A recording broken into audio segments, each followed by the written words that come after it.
Tito se vrati во Кочани, најстарата улица во градот која пред 4 години после 6 децении беше преименувана во ВМРО, повторно си го врати старото име Маршал Тито. Одлуката за враќање на старото име е донесена на последната седница на Советот од страна на советничкото мнозинство. Можеме да пренебрегнеме. Можеме историјата само да ја почитуваме еден дел од историјата на оваа држава, а еден дел да не ја почитуваме.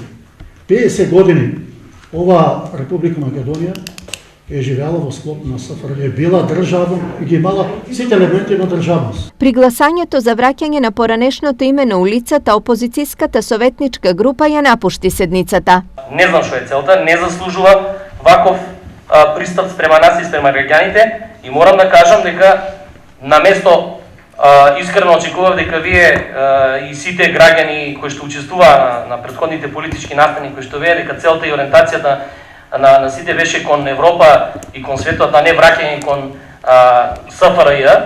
Постапката за враќање на името на улицата почна пред 3 месеци на иницијатива на Сдруженијето на граѓани поддржувачи на ликот и делото на Тито. Кога се смени локалната власт од Советот на општината и градоначалникот Николчо Илиев, побаравме на улицата која ВМРО ДПМН ја преименува во ВМРО да и се врати старото име Јосип Броз Тито. Бевме децени во барањето зашто се што се изгради во нашето Кочани се е изградено во времето на Маршалот. Ние сме здружение на граѓани кое со гордост го носи името Јосип Броз Тито.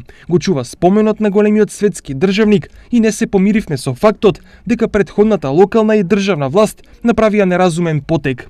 Очекуваме час побргу оваа улица да си го добие старото име. Беше наведено во барањето на кочанските титовисти. Инаку во 2014 година Советот на општина Кочани донесе одлука за преименување на улицата Маршал Тито во ВМРО. За предлогот тогаш гласаа 11 советници од ВМРО ДПМН, а против беа советниците од СДСМ. Преименувањето на главната Кочанска улица тогаш беше во пакет со менување на имињата на 15 улици, од кои 90% беа именувани само со бројки.